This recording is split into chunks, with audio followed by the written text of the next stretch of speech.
Hi guys, good morning. Morning, Professor. How are you doing, guys?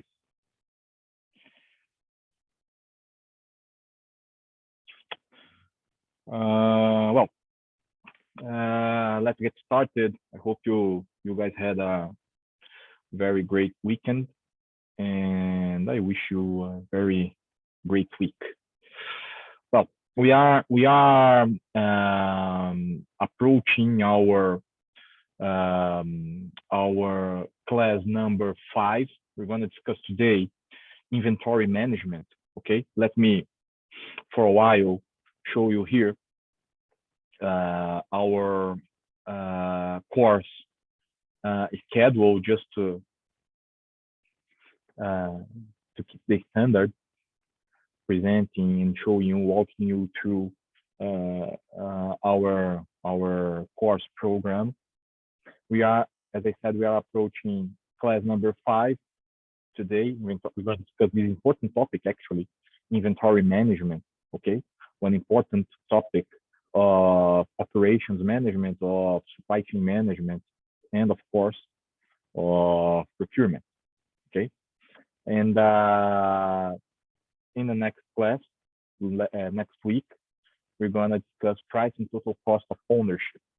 Dropbox related to the activity delivery of this class of, in other words, the Dropbox for the essay related to this topic is already available for you there at eClass. Okay.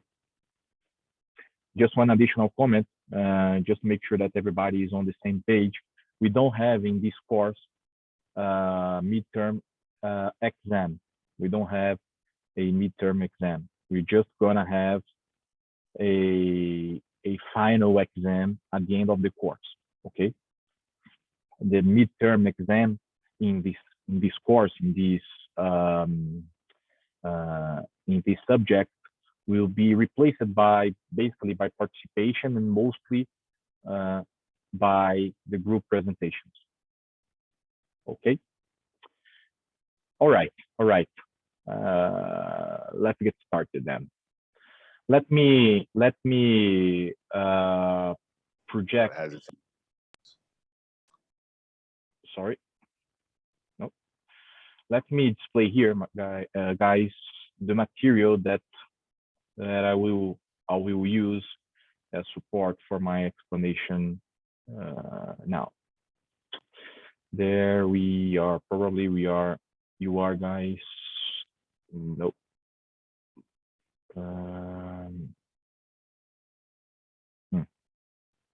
Yeah. Probably now you are watching my screen, my presentation. Let me put it in the presentation mode. And there we go. Just a minute, let me set up here my whiteboard.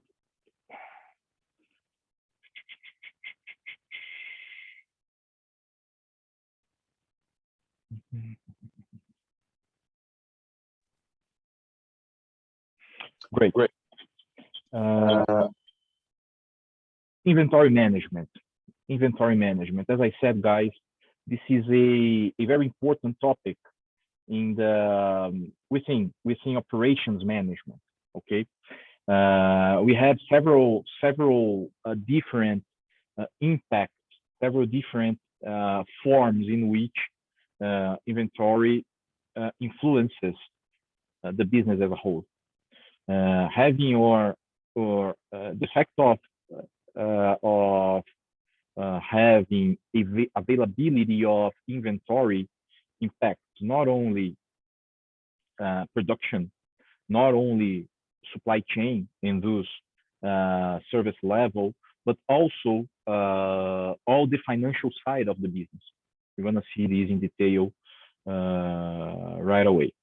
Okay, so this is a very important topic, and differently from, we have several different approaches on inventory management. Some people say that inventory is bad for all for all the aspects that you might consider, and other people bring some balance on these assessments, on these analysis. In other words, inventory may be good, or eventually it can be bad. Again, it always depends on the context that we are involved, that we are embedded. Okay, we're gonna try to discuss those contingencies, those different scenarios, making an assessment on when inventory can be good, when inventory is not that good, and mostly how inventory impacts the businesses. Okay. All right. This is our agenda. We're going to discuss basically 5 major topics today. We're going to talk about some definitions and concepts. We're going to try to answer this question: why do we carry stocks? We're going to approach stocks as a waste, why stock can be considered eventually waste. We're going to discuss stocks classification system. It's a very theoretical, conceptual form to characterize stocks. And lastly, we're going to talk about economic order quantity. Okay, for the ones that have already had logistics and supply chain management over the 5th semester, have already got in touch with this. We're going to just bring a superficial approach on economic order quantity. Okay. All right.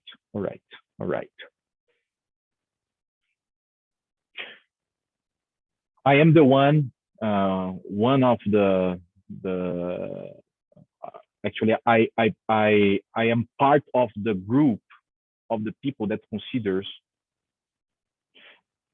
stocks good in some moments. I mean, I have the view that stocks may be good depending on the situation that you are. In my professional experience, my professional activities, I've already opted for carrying stocks. In certain circumstances, it is healthy, it is good, instead of being bad. Basically, what we need to consider is, on one hand, the cost of the money. I mean, when you decide to move your business, when you decide to move your production, having a certain level of stocks, you need to consider that you are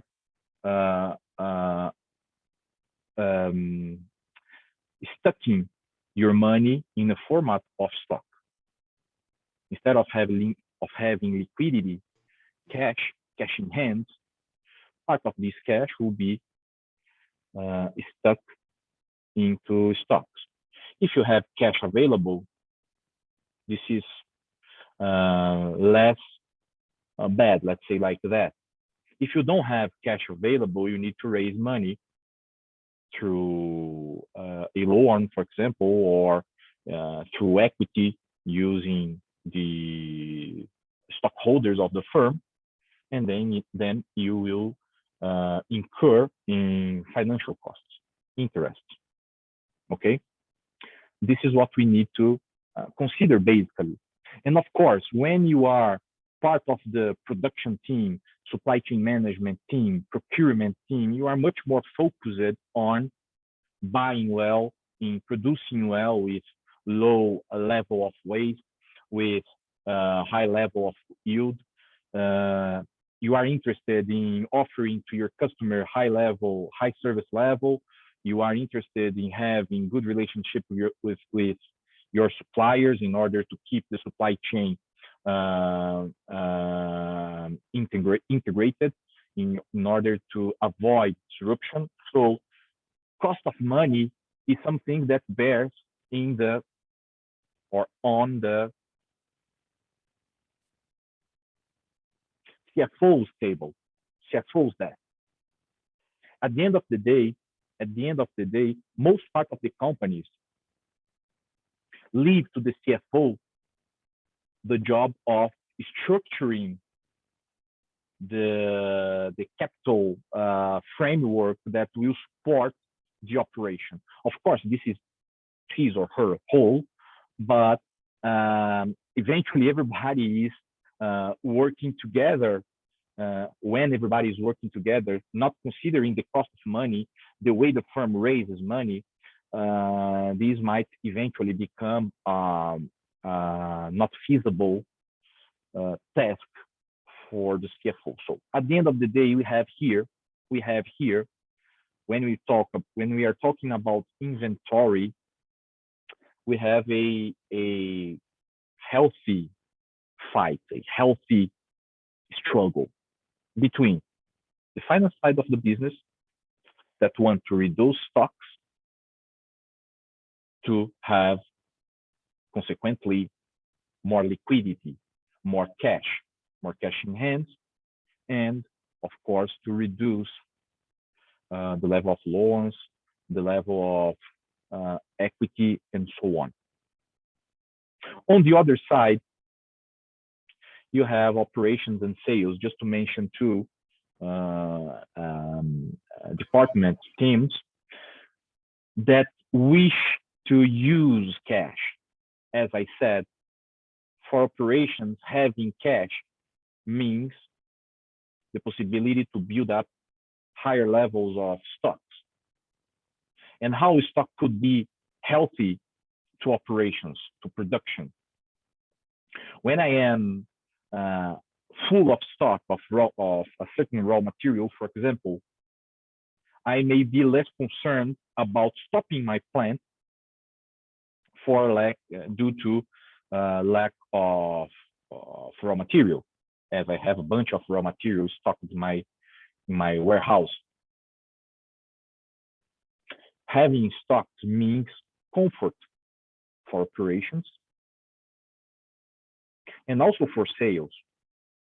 If you have products stocked in your warehouse or in your distribution center and you are a salesman, a saleswoman, you'll be much more confident in offering your product to your customer and guarantee delivery time, short lead time, and so on. Again,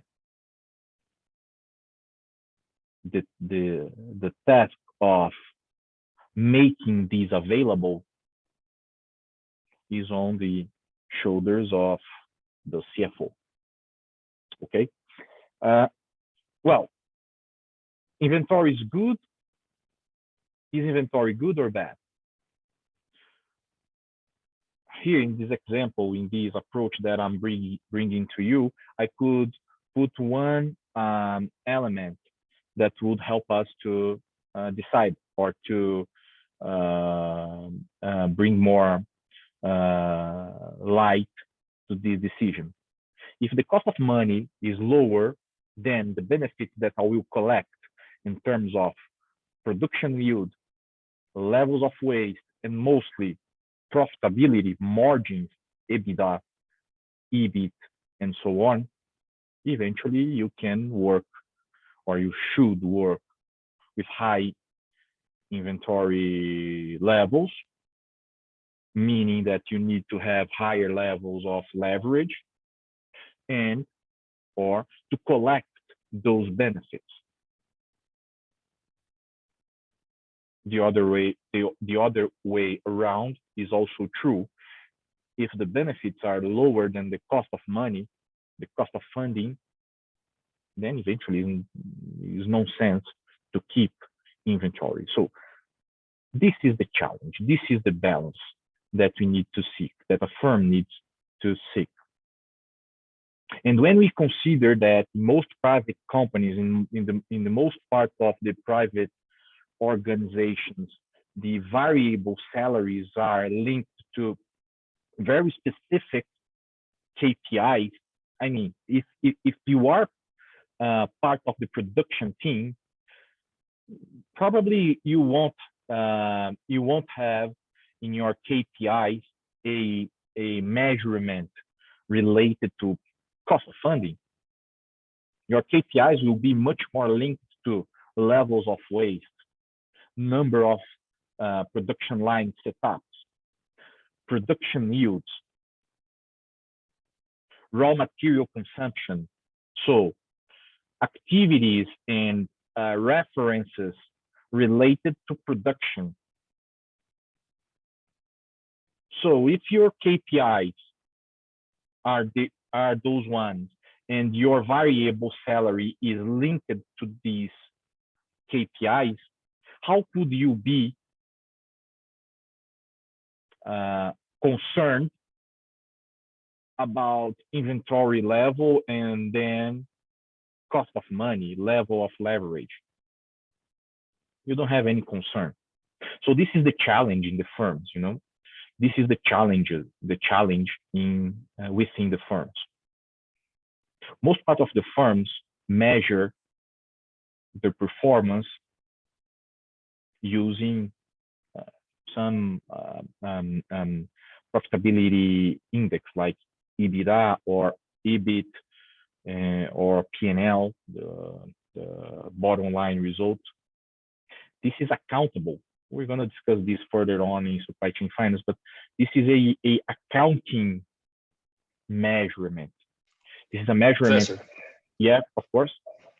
sorry to interrupt you. problem. I was thinking here that I reminded that once I saw some executives saying that stocks is a measure of richness. Richness that's the word, right? I don't know. Richness. Yeah. Okay, Stock, yes. stock is a measure of richness. So if you are I considered completely wrong this statement, and I at that time I thought like, oh, this is absurd. It makes no sense because it costs. It doesn't reflect operational excellence, you know. yeah, But now I remember this, and yeah. it's like now it's even more weird to think like this. Mm-hmm, mm-hmm, mm-hmm. This is a very nice comment, Roberto, because when you say when someone says inventory is a level or is a indication of richness. So if you have inventory, high levels of inventory, you are rich. Uh, as I said in the beginning, we have several types of businesses.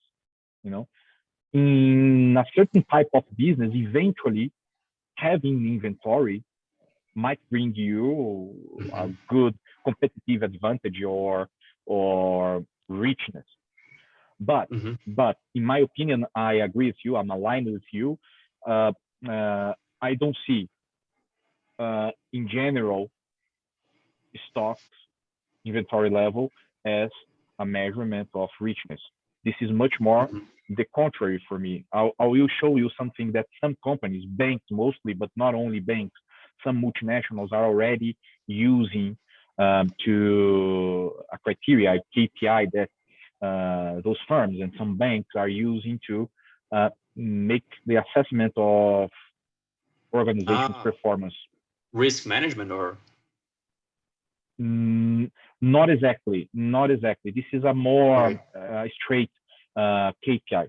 Look, let me I project. thought there was a KPI that banks or financial institutions use to, uh, I don't know, to determine which type of credit line they would Mhm. grant to firms. Is that the case? More or less, yeah. What you were saying is right. Banks use among the KPIs that banks use for performance assessment, credit risk management or level of default in credit operations is one of the most important.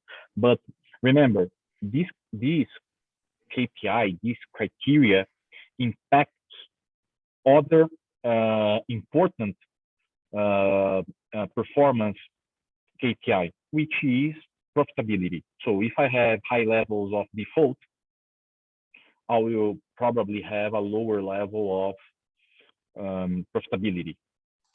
And when we talk about profitability, we generally refer to EBITDA or EBIT or P&L, profit and losses. Okay, those are some profitability KPIs that comes from the income statement, that comes from the demonstrativo ou demonstração de resultados do exercício. You get revenues less direct costs less expenses, you get EBIT or operational profit. If you discount on this,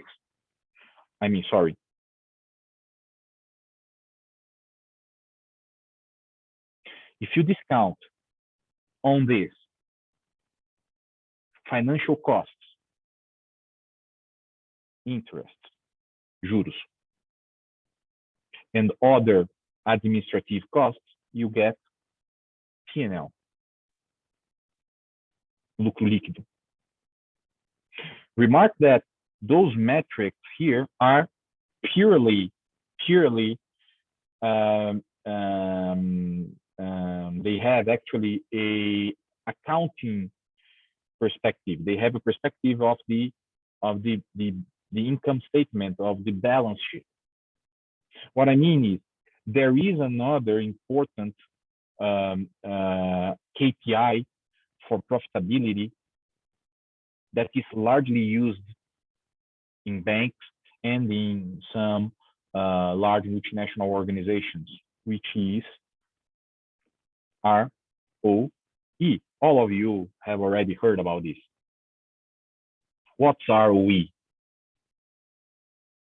or ROI?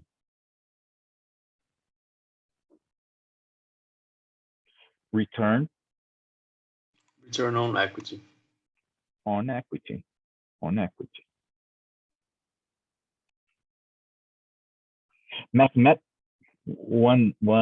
Just a short stop here. I will show you why I'm talking about this in procurement and inventory management class. Okay, we're gonna reach that. I'm not crazy. Okay, it's not a financing class. Okay, mathematically speaking, what is ROE? Who could help me on this? If I want to put ROE mathematically, how could I express that? Profit over equity. Profit over equity. Let's say P&L over equity. Professor, once I saw a company, I was analyzing its financial statements. It was a company that we were analyzing for create consulting project for another discipline in GV, and we saw its financial statements, and we realized that the ROI, I don't know what to say in English, it was positive, but because the earnings and the equity were negative, so the signs the final result was positive, but it was weird because it was a positive ROI, but actually not really positive because both factors in the formula were negative. And I thought it really weird, and I thought, like, what can I do with this information? It doesn't mean anything, you know. Yeah. This is a very interesting case because I mean, when you have a negative equity, um patrimônio líquido negativo, means that the company is already bankrupted. Yes, and You that know, was the case actually for many years. yeah, Uh, means it that I was mean, it the was open, the business was open, but it was bankrupt. yeah, Totally. directly speaking, Roberto, doesn't mean that the company is bankrupted. It's worse. Mhm, Means that the stockholders are broken. mhm. So if the stockholders, who are the ones that provide capital to the firm, in addition to the banks, if they are broken, if the P&L is negative, how could this firm move forward? And if the Yes, P&L is negative, means that in addition to having bankrupted stockholders, you are not generating profit. for So the stockholders. Yes. exactly My this. theory was that they had like plenty of money to spend on other business. I thought like it's not possible that they would continue to move on with this company for many years and not close the business. My idea at the time was that they were keen on uh, moving forward, but they must have other um resources of other companies. I don't know. I Mhm. didn't know them. Yeah, of course. You can make a broader assessment to check if Yes. the shareholders have other companies, other participations. Eventually, they are taking out the money of this specific firm, but they are concentrating their business, their money, their efforts in other firms. But Yes. let me get back to the ROE measurement and bring the insight on inventory management. Look, I can have a EBITDA and a operational profit, EBIT, positive or high, not positive but high, and at the same time, having a bad low ROE. I can have that. Again, let's take EBIT as an example. EBIT is earnings before interest and taxes, but speaking on practical terms, this is operational profit. What is operational profit? Revenues less direct costs. Let me put the correct name here. COGS. What is COGS? Cost of goods sold minus expenses. Let's put correctly here. SG&A. What is SG&A? Sales and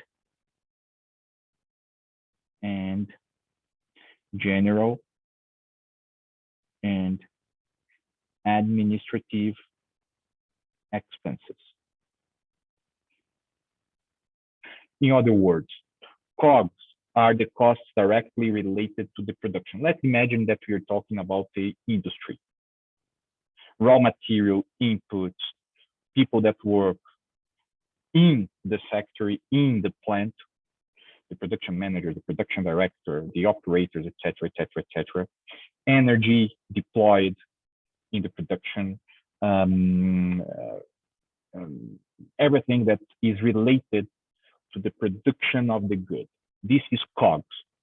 When I have revenues less COGS, I get gross margin, margem bruta. When I get this margin, this gross margin, and discount the SG&A, the expenses. What is SG&A? What is those expenses? Are the the expenses that are not directly related to the production. Having production or not, I will have SG&A. Sales team salary, accounting salary, HR salary, rentals, warehouse rental, plant rental, etc., etc., etc. All the expenses are within SG&A. Revenues, less costs, less SG&A, EBIT, operational profit. Let's say that we have a good operational profit, 20%. 20% operational profit within 1 year. Okay. I can have this situation, a operational profit of 20%, and at the same time, I can have a ROE of 5%. How is it possible? ROE, as our colleague said, is earns over equity. Let's replace earns by EBIT. EBIT over equity. How could I have this situation, guys? I can report very nice revenues, very low costs, and very low expenses, bringing me a high EBIT, for example, because I carry, among several other aspects, but for example, because I carry a huge level of stocks. If I carry a huge level of stocks, I can have a lower, for example, cost. I can reduce my cost with raw material. As I want to have high level of stocks, I can make just one purchase from my supplier, bargaining price, unit price, and then reduce the total cost of my raw material. I can reduce the number of setups, the number of times that I turn off and turn on my plant, because I have stocks to feed my plant in a constant basis. So I get productivity, I get high yields, and then I reduce my costs. So inventory may support a high EBIT. But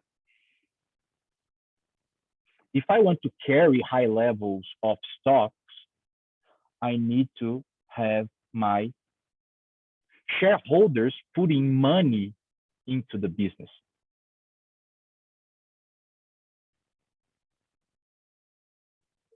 Do you agree? If I have high level of inventory, that inventory cannot simply appear like naturally. I need to buy stocks. I need to turn money into stocks to have these products, to have this stock available to my production. If I have stock, I have money stuck into the warehouse. If I have money stuck into the warehouse, I need to have someone providing me this money. This money comes from the shareholders or comes from the banks. If it comes from the shareholders, what happens with my relation EBIT over equity? Goes down. Although I have 20% EBIT, the use of money that I do in this business is not that smart. This is what ROE brings to me. Okay? So this is the relation between inventory management and profitability. And this is how or why CFO's role is so important and impacts a lot operations management in general and inventory management specifically. Okay? Let me show you here, before we move forward, a balance sheet.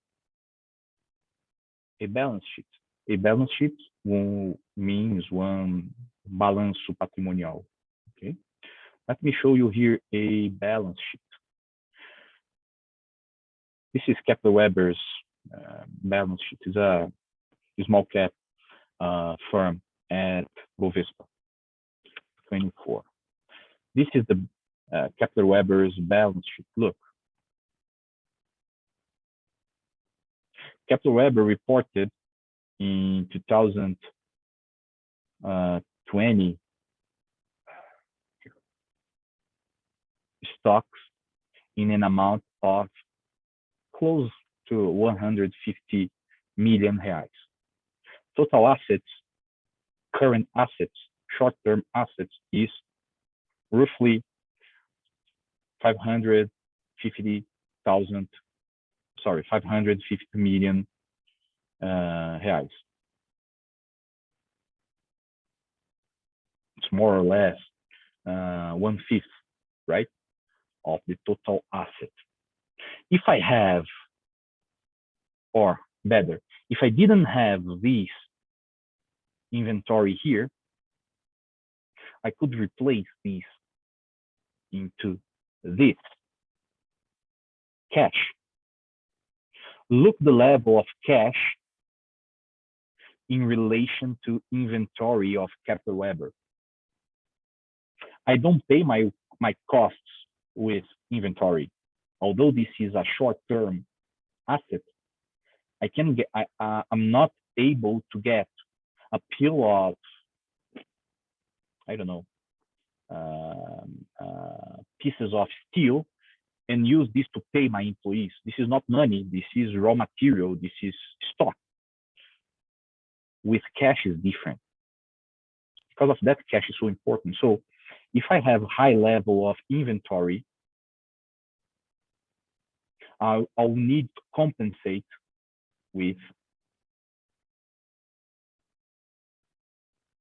liabilities. In other words, the money that I am holding in the format of stock needs to come from someone or somewhere else. Okay? This is the challenge of inventory. This is the challenge of having inventory, guys. Okay? So coming back to here, some levels of inventory is essential in order to provide continuity of service and to avoid costly downtime and service disruption and non-availability. This is right. On the other hand, as I'm insisting here, we need to consider that stock is money stuck in your warehouse, in your facility. So we need to try to find the balance. Always need to try to find the balance. Okay. A key area that it's not very common for us to hear, but this is very common in the production setting is the production planning and control, PPC. Production planning and control is one person or one team that takes care of, in one hand, the demand, how much raw material, for example, my plant will demand for the next 2 weeks, 3 weeks, 2 months. And on the other hand, it takes care of level of inventory, taking position on inventory whenever he feels that the production might be in danger of stopping. So the PCP or the PPC, planning, control, and production, PCP, or production planning and control, PPC, the same thing, is a key agent, internal agent, to make this, let's say, this middle field, this meio campo between internal demand versus internal supply coming from inventory. Okay, this first approach, this first slide is just to show you how things are integrated.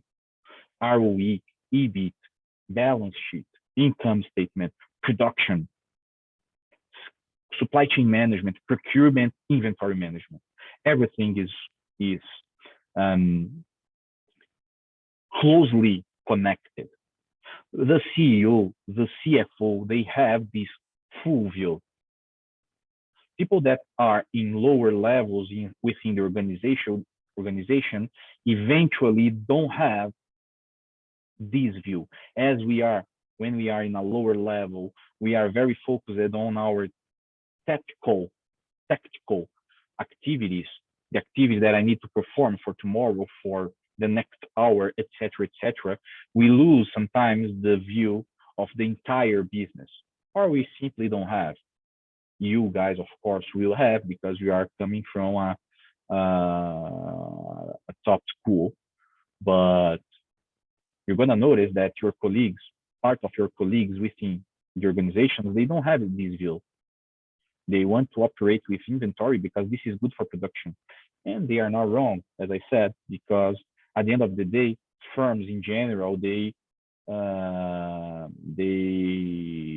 make mistakes in the variable salaries, putting very specific KPIs instead of having broader KPIs involving cost of money, etc.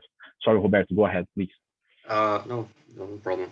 I know that the lean manufacturing philosophy and thinking, they basically ignore the existence of this area.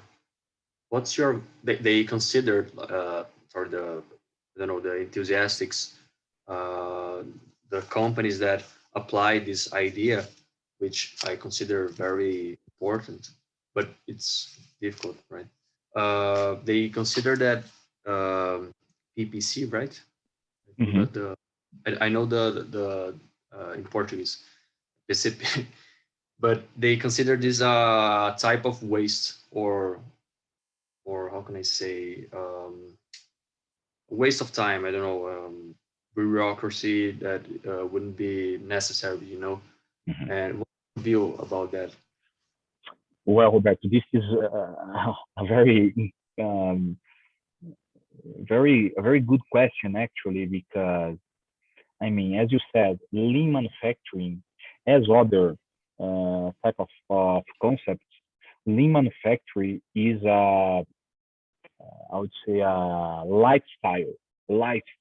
You know, it's like total quality management that we discussed last class. When you try to implement total quality management, you are not making just a check of the product at the end of the production line. You are incorporating a culture of having everything done with quality. Lean manufacturing is the same thing. It's a philosophy, as you said, where everybody within the company, since the shop floor, since the chão de fábrica, until the HR, working together to reduce the level of activities, unnecessary activities, the level of waste of materials, of energy, of etc. So you try to work lean, you try to work enxuto for everything. Man, this is hard to implement. You know. It takes several months and maybe years. I don't know. Exactly. And it goes through also a changing people's mindset, you know, changing people's mindset. My firm, the firm that I work for, in addition to the school, of course, because the school is also, people used to work, man, when we are professor and we work as a professor. Besides professor, do you work? Yeah, exactly. So I work for two firms. I'm working here now. Okay, I'm not. Yes. I'm having fun as well, but I'm working too. But the firm that I work for, it's a Canadian firm, very focused on lean manufacturing. They have 20 plants in the North America, and they have one plant here in Brazil since 2016. They tried to implement lean manufacturing here from the plant in the countryside in Assis Mm-hmm. to the office here in São Paulo, where you are seeing here. I would say that Uh, just the office is lean because we went to our WeWork. This is very lean. This is very nice. You know, we spend very low level of money. Everything works. So we are in a lean situation, and this is good. In the plant, mhm. it was not possible in the plant. Basically because the workforce is not prepared for that. Uh, You know, the people from the shop so floor, they couldn't you have understand like the company has a partial result of lean partial. manufacturing, something Exactly, like this. exactly, Roberto, exactly. We face that. Today we have a PCP. We have a guy that makes this middle field, these Mhm. integrations between sales, between ourselves here in financing, supply chain finance, with the people in procurement, because the lean manufacturing concept could not be fully implemented yet. Eventually, in the future, it will be. But I'm living this experience, so I think that we hear from Toyota, we hear from these large multinational car manufacturers that they are able to implement, and other firms as well. I believe, and I believe in the concept, but I could never. I have to say, I could never live in a business environment like that. Banks, Mhm. banks, same thing. I worked at Santander for a while, at BTG. My wife worked at Itaú for a long time, and they are not lean. They are not Mhm. lean. They cannot be lean because the mindset is is not prepared for that yet. Mhm. Okay. Understand. Thanks for Well, telling your experience. no, no, it's my pleasure. As I said, this work is also a fun activity for me. Yes. Actually, my work in the firm as well is a fun activity. Well, uh, why do we carry stocks? We've already, through this conversation, we already pointed out that. Let me just make sure that I'm displaying the slide for you. Yes. Why do we carry stocks, guys? As I mentioned, first, because of the convenience of having things available as and when required without making any special arrangement. It's easy to operate having stocks. Imagine your home, Friday night, situation one. You need to go to Pão de Açúcar to buy your high quality beers to have a happy hour with your colleagues. Oh man, I need to go to the Pão de Açúcar. We're gonna have a bunch of people there, etc., etc., etc. Number two, you simply make a stock of beers. So you get on Friday night, you don't need to go anywhere because you have the beers in-house. Much more comfortable, right? Much more comfortable. It's just a matter to open the beer and start the happy hour. It costs for you. If you decide to buy, I don't know, 5 boxes of Colorado's IPA, you're going to spend a very good amount of money. Eventually, you don't have all of this cash available, so you need to get from your shareholder, your father, eventually your mother, or you need to go to the bank to raise working capital and pay interests. This is the bad side of having stocks. But nobody can say, anyone can say that it isn't convenient. Having stock, operating with stocks is convenient, is good. From a from the perspective of comfort. Okay, it's comfortable to work with stocks. Letter B, cost reduction through purchase or production of optimum quantities. I mentioned this a couple of minutes ago. When you carry stocks, means that you could make a bigger purchase. You bought a big order. You got to your supplier and said, "Hey, I will not buy 100 units of these today. I will buy 1,000." If for 100 units, your supplier would charge you, I don't know, R$ 5 per unit. If you are buying 1,000, probably he will provide you a discount. He will charge, for example, R$ 4, $4 per unit. You get a discount per unit, which is good. So remark here that we have on one hand the cost of carrying stock. Which is the cost of carrying stock? Among others, the cost of money that is stuck in the format of stock. Again, if you raise money in a bank, you're gonna pay interest rate for that.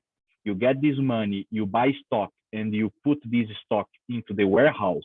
The cost of this stock is, among others, the interest rate that you are paying to the bank. On the other hand, if you buy or if you build a big position of stock, you may go to your supplier and say, "Hey, charge me a lower price per unit." So you're gonna get a discount in your unit price. What you need to do in this situation is to compare if it's better to pay interest rate and get a lower price per unit, or the other way around. If the price per unit is worse than the interest rate, you need to make this comparison. Which situation brings you a lower total cost? Okay. Letter C. Protection against the effects of forecast error, inaccurate records, or mistakes in planning. Here I have several students that had logistics and supply chain management with me. It's a pleasure, well, guys, to read all of these again. Almost a deja vu.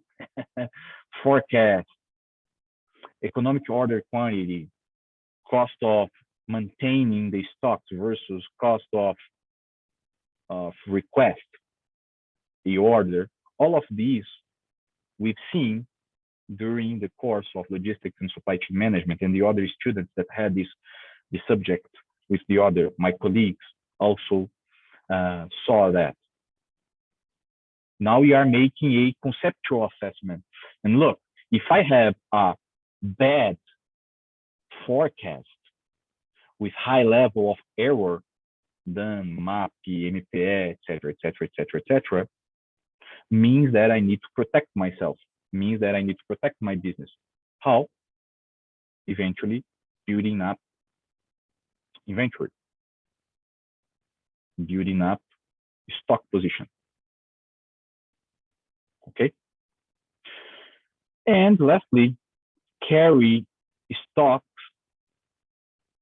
The act of carrying stocks works as a provision for fluctuations in sales or production. Okay.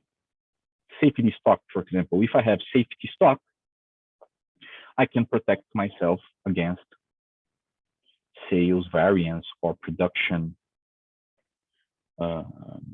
variance. Okay. So we have an important role for stocks. What we need to consider is that my capital structure, the cost of funding that my firm have, allow me to do this first. And second, the inventory level that I have will provide me good, first, operational profit, EBIT, P&L, and mostly ROE. So there is no right answer and wrong answer. It depends on the context. It depends on the environment that you are. Okay. All right.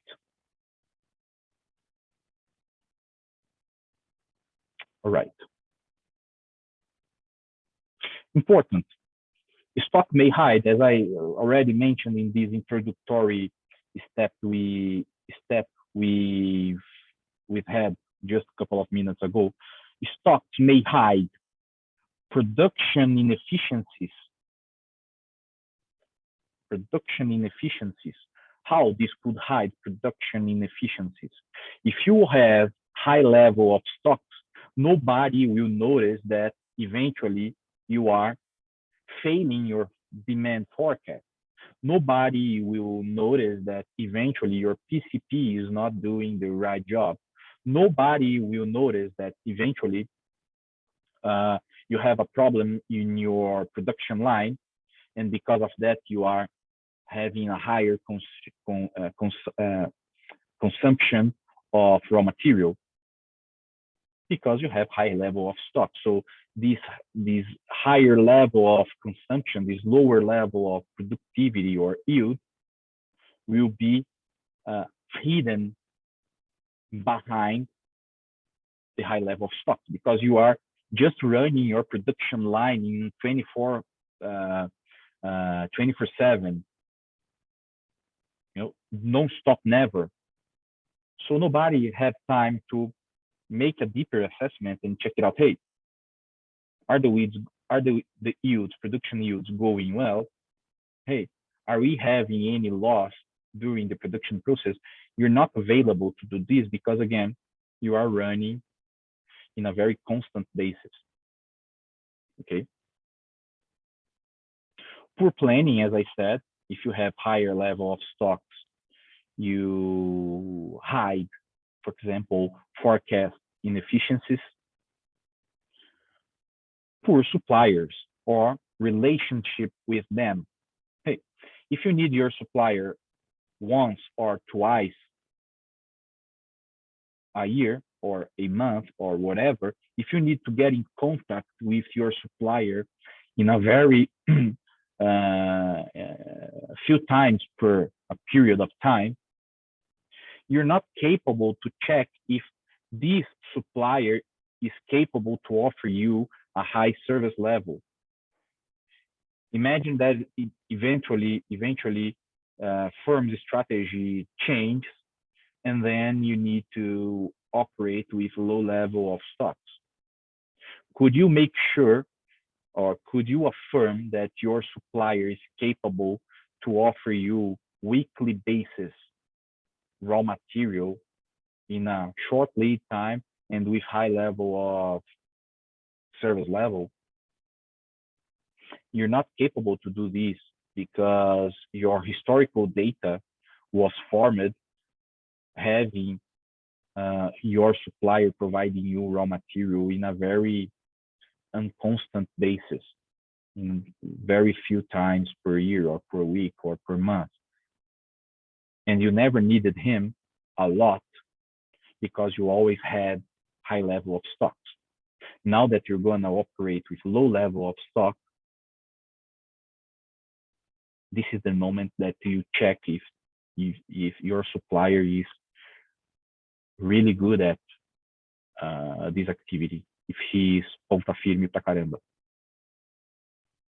All right. All right. Strategies to reduce stocks. Strategy number one, just in time. Very famous philosophy as well as lean, as Roberto mentioned. GIT, just in time. Let's operate in just in time. Automobile manufacturers, they are used to work with this GIT culture, GIT philosophy. Hey, you just buy what you need. Look how interesting is this. If you don't operate with stocks, because GIT, just in time, and inventory doesn't fit with each other. If you decide to operate with GIT, you need to learn how to be efficient, how to have a accurate forecast, demand forecast, raw material forecast. So you need to be very precise in your processes in order to operate with low or any level of stock. And remember, we have several articles discussing this. When we say, hey, Toyota is master in working with JIT, with just in time, it is true, but it is not done a assessment on the suppliers. Someone is carrying stocks. Eventually, Toyota says, hey, I don't work with stock. I work just in time. This is the philosophy. This is very nice. But when you look to the supply chain, you see that the supplier needs to operate with high level of stocks to serve Toyota in the moment that they need. So someone is carrying the stock. Someone is carrying stock. Okay. So when we make an assessment on JIT, on just in time, we need to try to make a full assessment of the supply chain. Hey, nobody in the supply chain is working with stock. If this is the case, this is amazing because it shows that everybody is very precise in the management, operations management. Hard to believe. Hard to believe. Okay. Second strategy to reduce stocks, to devise ways to reduce ordering costs, setup costs, and lead times so that optimal quantities are smaller. So it's pretty much similar to JIT. Let's say that we cannot reach just-in-time philosophy. You can work, or we can work, to reduce lead times, uncertainty of lead time. We can work to reduce ordering costs, cost of freight, cost of ordering a supply lot, setup costs. As soon as I reduce those costs, I am capable to eventually reduce the level of inventory that I have. Okay. Again, as just in time, those actions require precision. We need to be precise in management. Not that easy. Not that easy. Feasible, but not easy. Third strategy, to make forecasts more accurate, ensuring that records are right and to put efforts in better planning. In other words, attend logistics and supply chain management classes. Just kidding. Who should be responsible for this activity? Someone on the commercial department or in the procurement department? That's I would say that we don't have a right question, Roberto, for that. I had several experience during my professional path. For example, the firm that I work today, we have, it's not the name, but it's kind of PCP. So this person get in contact with the sales team to understand what's going to be the demand for the next week. The same person gets in contact with procurement guys to understand how are lead times of the raw material that are in transit, what the inventory level, etc. So this person collects all the information to make a sales and production forecast for the next week. It happens, I mean, this person collects all this information, put in a presentation, presents to all the teams Tuesday, by the way, today afternoon. Everybody understands what the plant has as pipeline, what the plant will produce for the next week, what sales team has as pipeline, as procurement, as sales order to be place it at the backlog. I mean, what sales team believe that will convert to production order, and this person makes a presentation saying, hey, we need to increase sales, or we need to decrease sales, we need to improve procurement of raw material B, A, B, or C, we need to reduce the inventory level, we need to shut up the plant, we need to run fastly the plant. So this person is the one that takes care of this. In the prior experience that I had, we didn't have this PCP. Basically, the sales team was responsible to make this forecast, but this was much more a sales forecast. With this information, the production manager. So it was different, like the sales forecast was something different to this kind of forecast that we are talking about, right? Yeah, exactly. We have several different types of forecasts. We have sales forecast, which maybe is the most common, but we also have the procurement forecast. So what's gonna be forecast that we learned in the logistics discipline was the first one, right? The procurement forecast. No, we had both examples. Remember, we had exercise in which we had a historical series of data showing levels of sales, and then we needed to forecast demand, and we need to forecast sales for the next week or for the next month. But we also worked with forecast of costs. If you remember, for example, we had a historical database on, I don't remember by heart, but I don't know, price of diesel, of gasoline. We needed to forecast what would be the price of the gasoline or of the diesel, which is a raw material or a input for several industries for the next week. In this case, we were looking upstream the supply chain. In the first case, we were looking downstream the supply chain. You know, for the first case, sales, we were working with sales forecast, and for the second case, we were working with cost forecast related to procurement.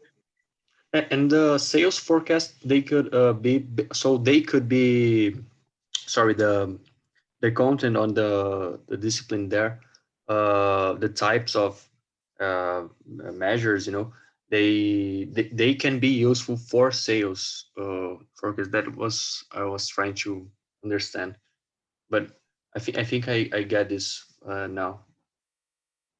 Okay. I no problem. I didn't understand well this last comment, but if you understood. No.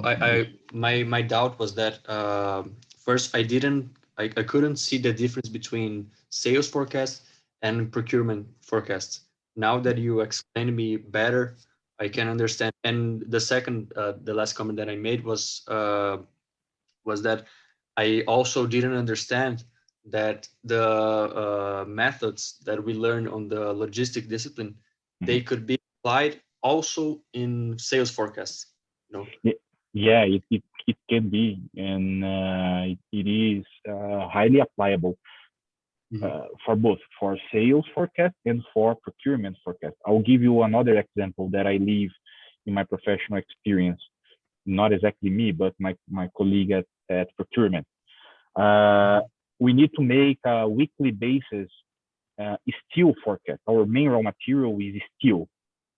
We need to make the supply capacity forecast. We need to check if the suppliers, CSN, Usiminas, ArcelorMittal, if they are capable to provide steel for us in the level of the need that we have.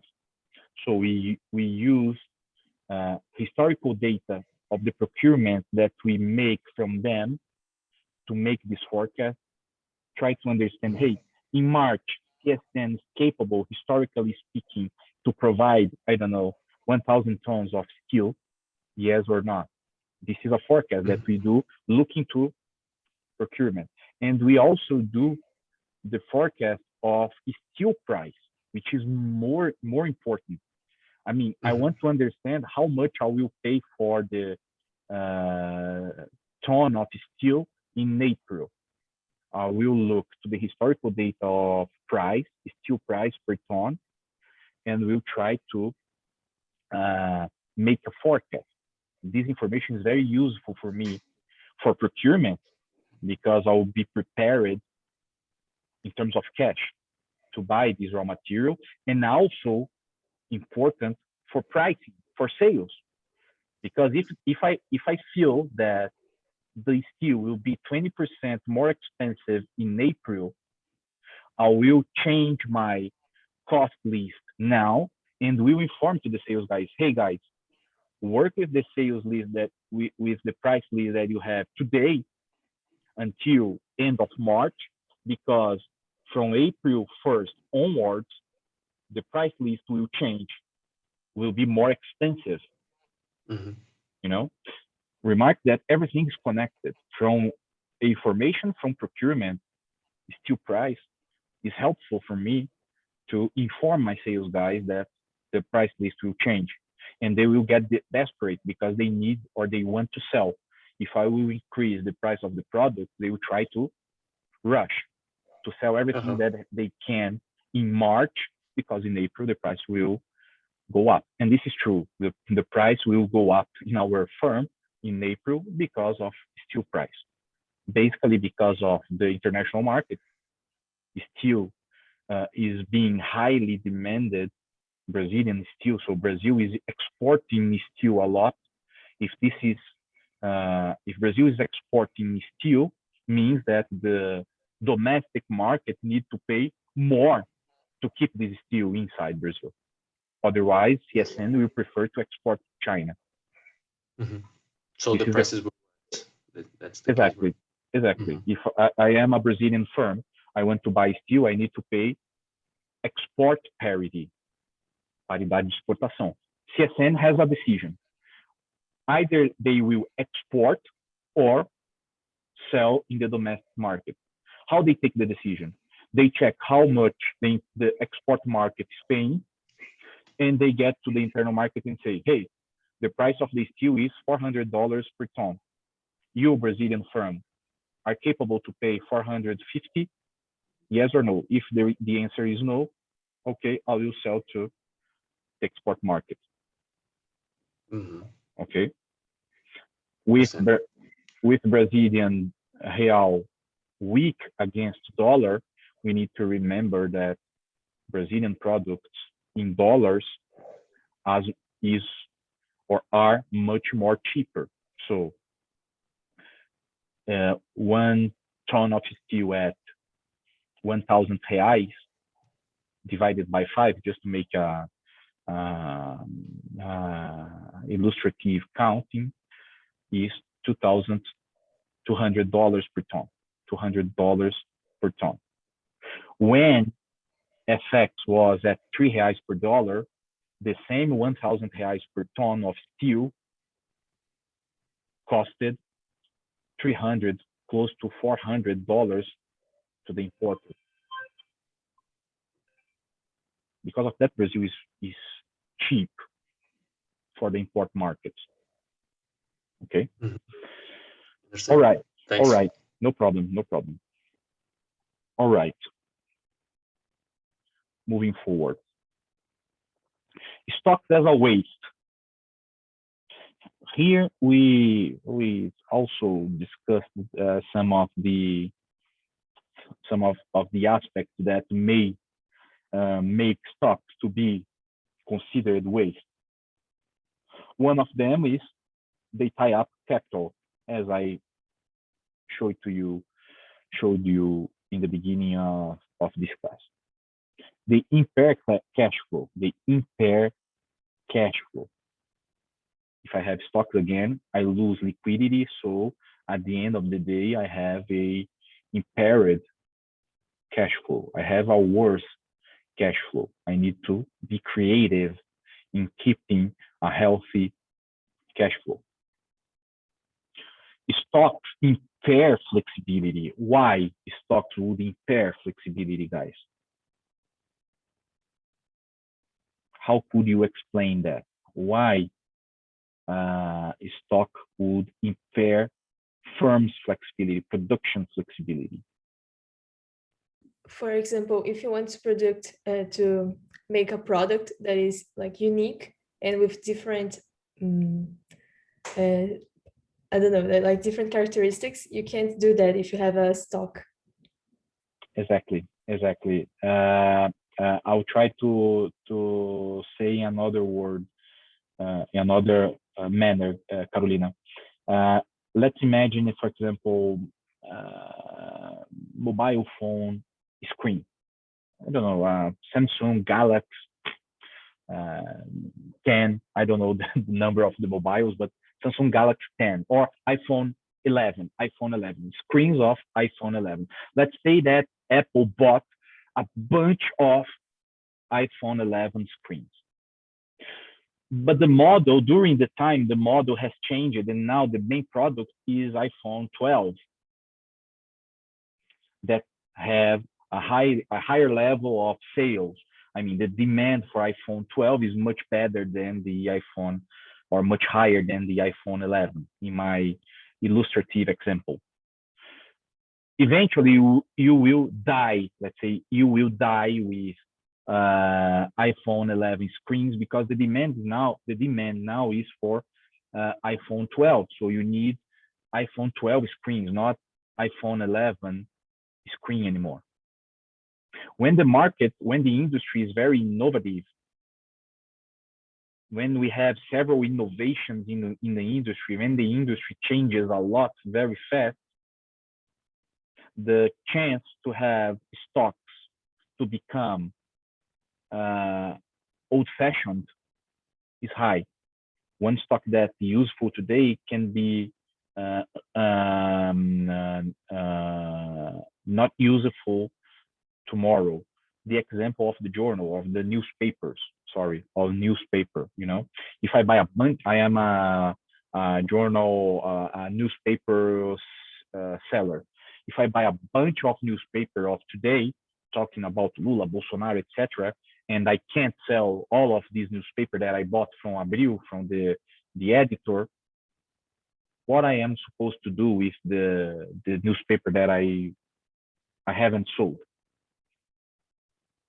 So this is what we're talking about. Thank you, Carolina, for your comments. Thank you. Other point that might make stock a waste: they need to be stored at a cost. Physically speaking, okay. Physically speaking, you need to have availability of space. If you don't have space, if you don't have a warehouse, for example, you are supposed to rent one, spend money with one, okay? They need to be handled at a cost. You need to make the movements of the stock in the warehouse. It is costly as well.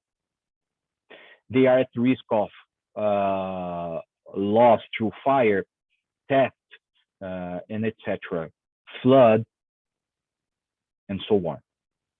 And usually they depreciate in value. This is not always true, okay? It depends, again, it depends on the industry that we are. Because of that, I'm saying here usually. But we have cases in which the stock may become more valuable over time. We're gonna see one example of that soon. Here, in the ethanol market, ethanol market in Brazil developed a very nice strategy of leverage.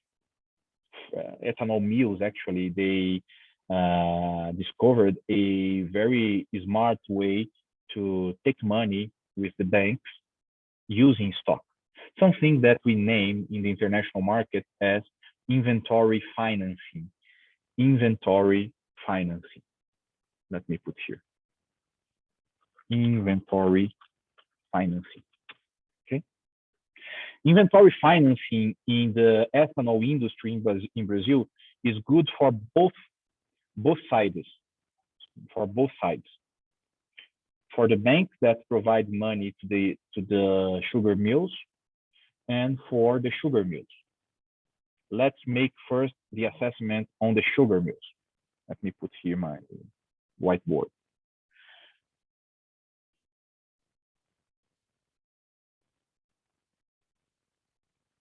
So we have in the inventory financing in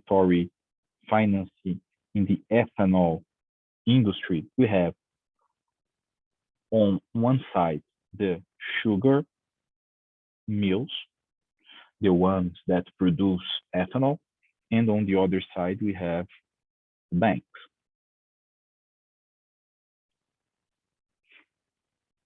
Cost of money, when we are talking about credit operation, among the factors, what are I would say the two more important elements that impact the cost of the financing? If you are a bank, you're gonna charge a higher or a lower level of interest rate from your borrower, depending on what? Specifically speaking, not only a general answer, but depending specifically on what? Your cost of money will be higher or lower.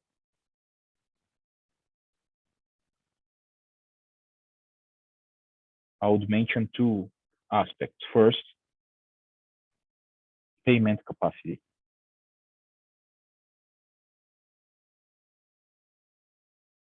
Mention three, payment capacity. Payment term. Payment capacity is self-explained. It explains by itself. Payment term.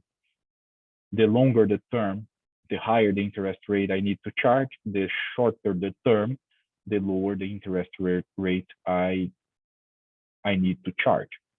The lower the payment term, the higher the risk, right? I don't know what's gonna happen within 3 years, but I have a good feeling on what's gonna happen in 6 months. In Brazil, more or less. But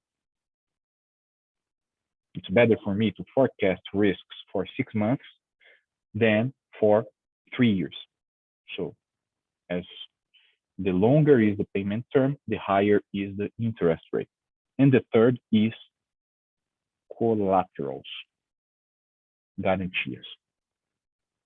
If you are providing me good collaterals, I may decrease the interest rate.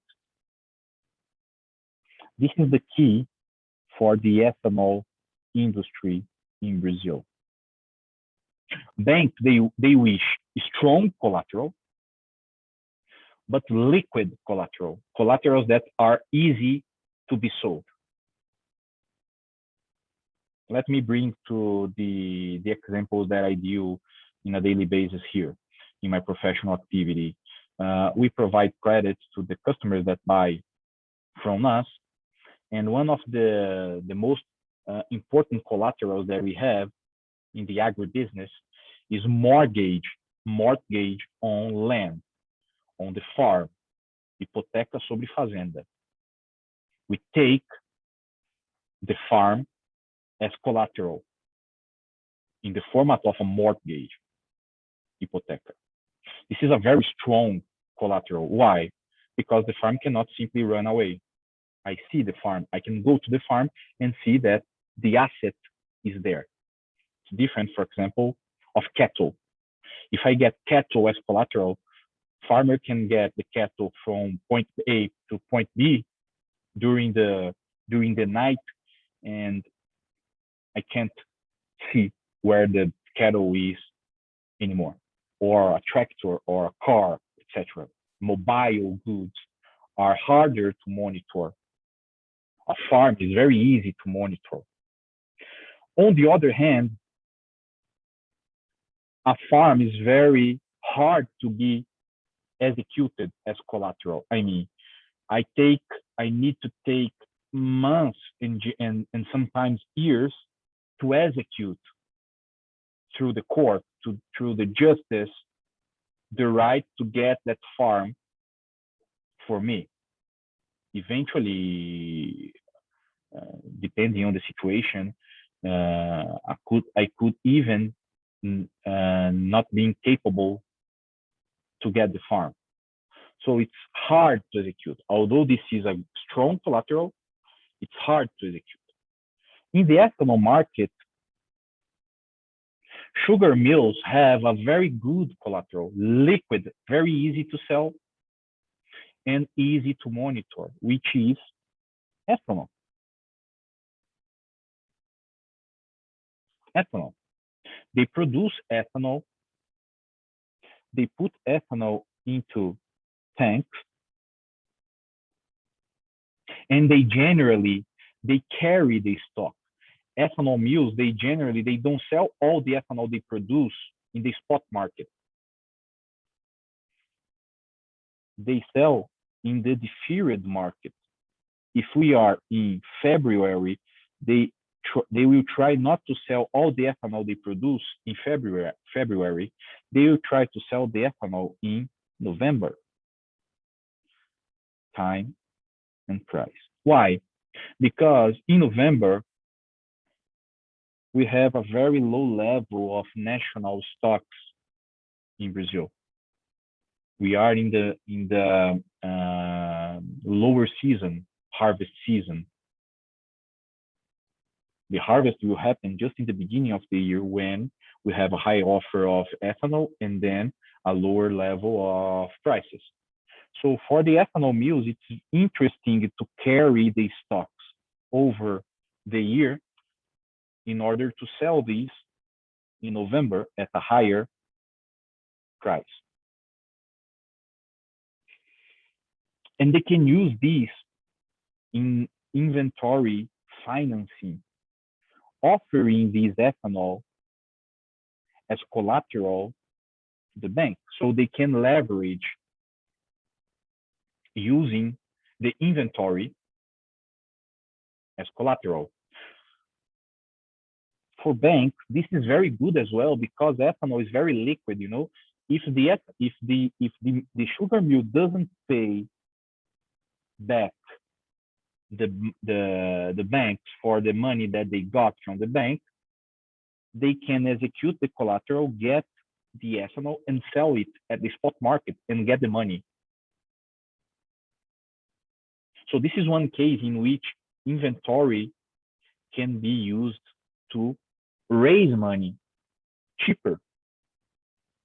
This is an example in which we can use inventory, or in which it is good to have inventory from two different perspectives.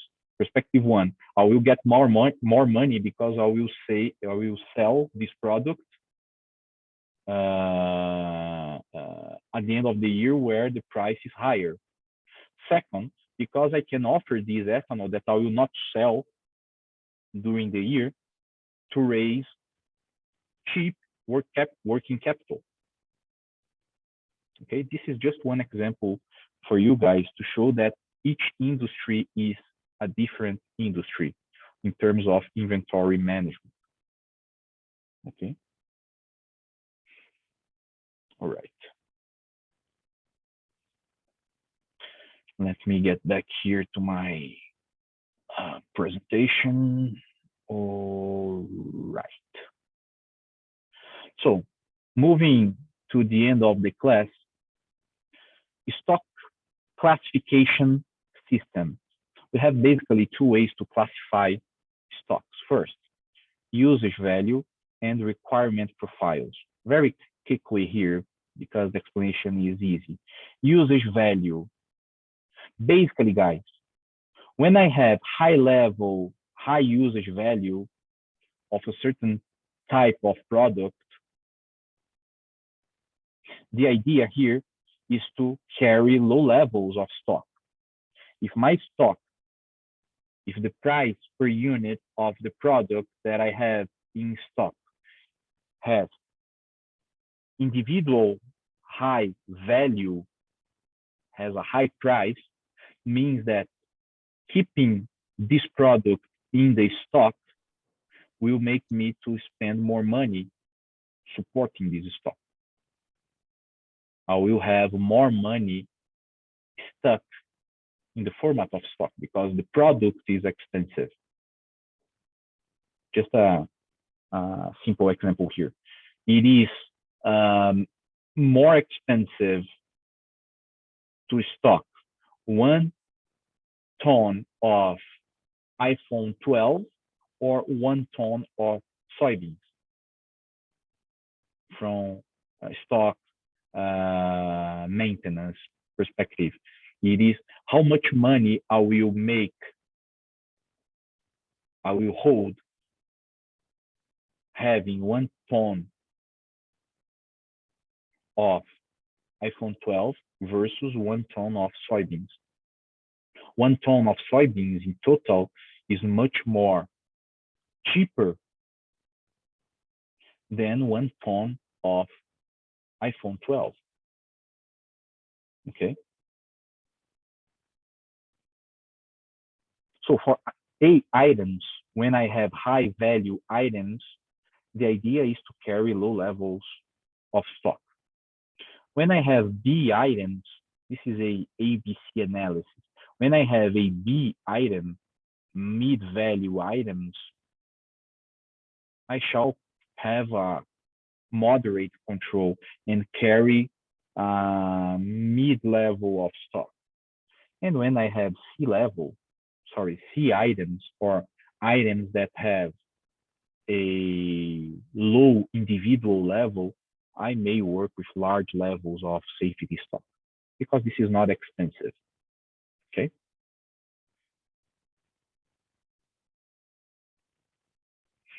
And well, we've classified stocks from the usage value perspective, and now let's discuss a bit on requirement profiles. The other way to classify stocks is considering the requirement profile. What is requirement profile? Is pretty much what we've seen in forecasting at logistics and supply chain management for the students that had class with me and for the students that had classes with my colleagues. According to the requirement profile, I would say I can say in other form, depending on the form, on the behavior of the product during a period of time, 1 year, 1 month, etc., I can position myself in terms of inventory. Let's say that, for example, we have a certain raw material that we need to procure, to buy, that have this demand behavior. It doesn't change much over time. The supply is pretty constant over time. So if the supply is pretty constant on the over time, I don't need to be concerned on spike offer. Sorry, I don't need to be concerned on spikes in offers or with eventually lack of product in certain periods of the year or of the month. The offer is pretty constant. So if this is pretty constant, I may simply structure my inventory management strategy in order to keep lower levels of stock, because I always can go to the market and buy new products. This is always available there. If I have an increasing rate, I can take some decisions here. If I have an increasing rate, means that as soon as I have an increasing rate in the quantity that is being offered, So if over time the quantity that is being offered by my suppliers is increasing, means that probably the price will goes down. S&D, supply and demand relationship. If I have an increase in the offer, if I have an increase in the supply, it's reasonable to expect a decrease in the price. Knowing, being aware about this behavior might make me a different inventory management strategy. Eventually, I may run lower in stock at this point, but buy more stock at this point where I have a high level of offer. Again, if I have plenty of products in the market, I may expect a drop in the price. Eventually, this is the moment where I can set up, I can build my inventory position when the price is lower. Lastly, but not less important, we can have a seasonal profile. When I have a seasonal profile, I can take similar strategy as here, but in a seasonal manner. When I have high offer of product offered, for example, by my supplier, I can go to the market and build up my position because the price probably will be lower. When we get to the off-season period, where I have lower level of offer, I may expect high level of prices, and then it is not a good moment for me to buy raw material. And this cycle repeats over and over and over. Okay. Well, guys, and last thing for today, I wanted just to give you a very quick explanation on economic order quantity. I don't know if everybody in this class had logistics and supply chain management, but just in case, as I don't know if everybody had, I will provide you a very short explanation on economic order quantity, which is an important topic in procurement. At the end of the day, all of these discussions that we had over these last 2 hours, almost, bring the challenge of balancing stock holding cost. So if I have high level of inventory, I will have higher level of stock holding costs, mostly because of cost of money, which is represented by this H here. On the other hand, if I have high level of stock, I will need to buy less times from my supplier. I will make fewer order quantities. I will make fewer procurement order. I will just call to my supplier one day or another to make very sporadic, very hair procurement. I will buy just few times per year. This is what I mean. So if I will buy just few times per year, I will have a lower ordering cost, freight, telephone, gasoline, etc. Let's imagine again our home. I have two possibilities to supply my home with food. I can buy once per week. I go to the supermarket once per week. I will spend my car fuel once per week. I will pay parking, etc., etc., etc., once per week. The opposite is I buy stuff for my home once per month.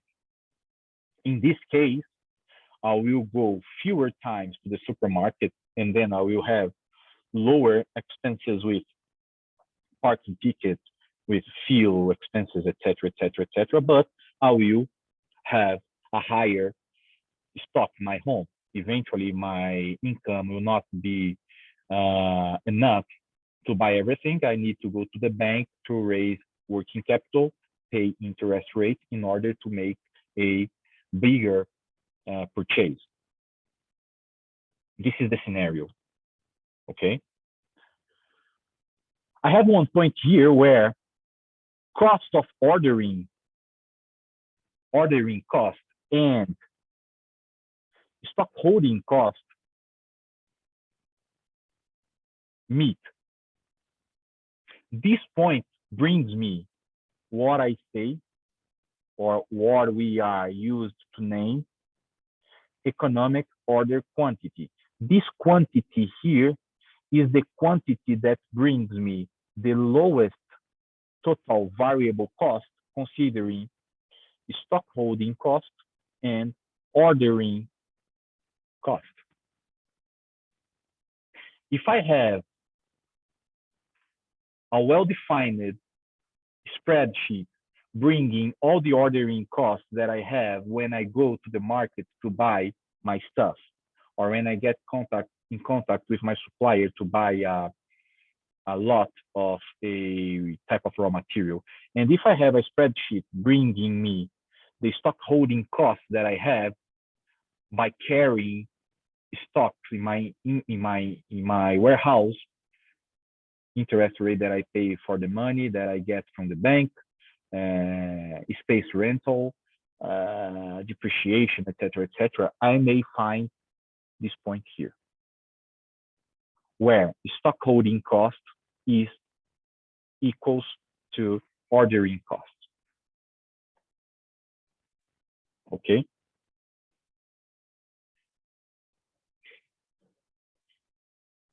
All right. Yeah, folks, this is what I have for today. This is what I have for today. We have 5 minutes yet.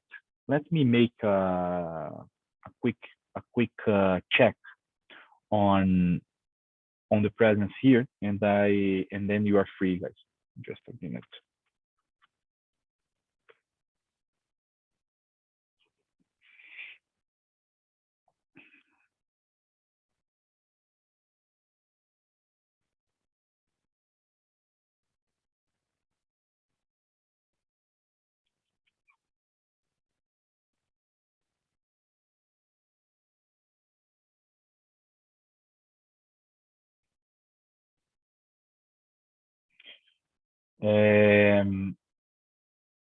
André? Here, Professor. Arthur? I'm here, Professor. Bruna? Bruna? No. Bruno Carpinelli? Bruno? Bruno Carpinelli? No. Bruno Henrique? Bruno Henrique? No.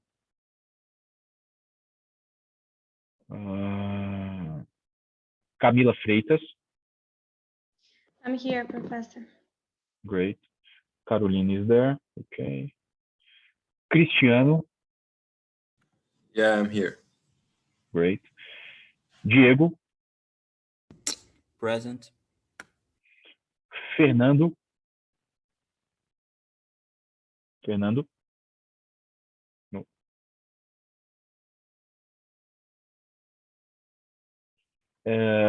Gabriel? Here, Professor. Gustavo? Gustavo? Hector? Hector? No. Isabela? Isabela? Jenny, Here. Juliana, Here, Professor. Lucas Vichando, Hey, Professor. Lucas Botino, Here, Professor. Maria de Carvalho Sena Fernandes, Here, Professor. Maria Eugênia,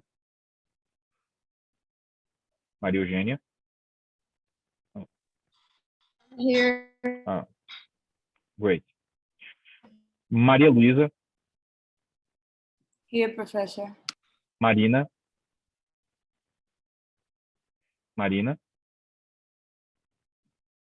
Mário, Hi, I'm here. great. Matheus Barros, Here, Professor. Matheus Guedes, Here. Rafael, Here. Renan, Here, Professor. Roberto tá aí. Here. Ok. Victor, I'm here, Professor. great. And William. Here, Professor. Okay, guys, thank you for your attention. Again, have a great week, and we see you next week. Bye-bye. Thank you very Thanks. much, Bye bye. Professor. Bye. Bye, Professor. Thanks. Bye-bye.